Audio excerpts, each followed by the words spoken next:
اس سورہ مبارکہ کو الصلاح قرار دیا گیا ایک حدیث میں۔ اس کا جو اسلوب ہے وہ دعا کا ہے، اور دعا کے ساتھ اس کی جو مناسبت ہے، اور پھر اسی کی وجہ سے ہماری نماز کا یہ جزو لا ینفک بنا دیا گیا۔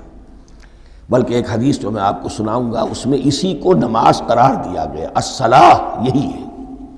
ویسے وہ حدیث مبارک موجود ہے، من لم یقرأ بفاتحۃ الکتاب لا صلاۃ لمن لم یقرأ بفاتحۃ الکتاب، جو شخص سورہ فاتحہ کی تلاوت نہیں کرتا اس کی کوئی نماز نہیں۔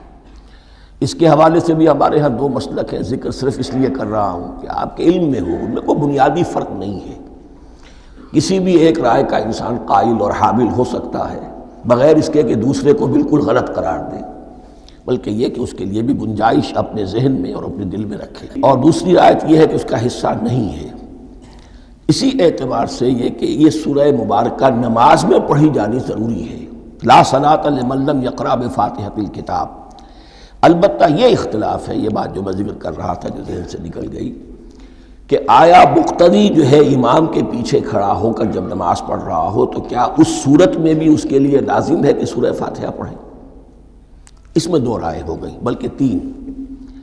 ایک رائے انتہائی ہے اور وہ فقہ حنفی کی طرف منسوب ہے کہ اگر آپ امام کے پیچھے مقتدی کی حیثیت سے نماز پڑھ رہے ہیں تو کسی بھی رکعت میں آپ سورہ فاتحہ نہیں پڑھیں گے۔ ایک دوسری بالکل برعکس رائے ہے، وہ امام شافعی رحمۃ اللہ علیہ کی ہے کہ ہر حالت میں، چاہے امام جہری رکعت پڑھا رہا ہو جس میں وہ بلند آواز سے سورہ فاتحہ پڑھ رہا ہو، اور چاہے وہ سری رکعت ہو، ہر حالت میں مقتدی کو بھی پڑھنی ہے۔ ایک تیسری رائے بین بین ہے، وہ امام مالک کی ہے رحمۃ اللہ علیہ، کہ جو سری رکعت ہے جس میں کہ امام بھی خاموشی سے پڑھ رہا ہے، مقتدیوں کو بھی پڑھنی چاہیے۔ جو جہری رکعت ہے جس میں کہ امام بلند آواز سے پڑھ رہا ہے، اس میں مقتدیوں کو خاموش رہ کر پوری توجہ جو ہے سننے پر صرف کر دینی چاہیے۔ اذا قرئ القرآن فاستمعوا له وانصتوا، جب قرآن پڑھا جا رہا ہو تو پوری توجہ اس کے پڑھنے پر مرکوز کر دو اور خود خاموش رہو۔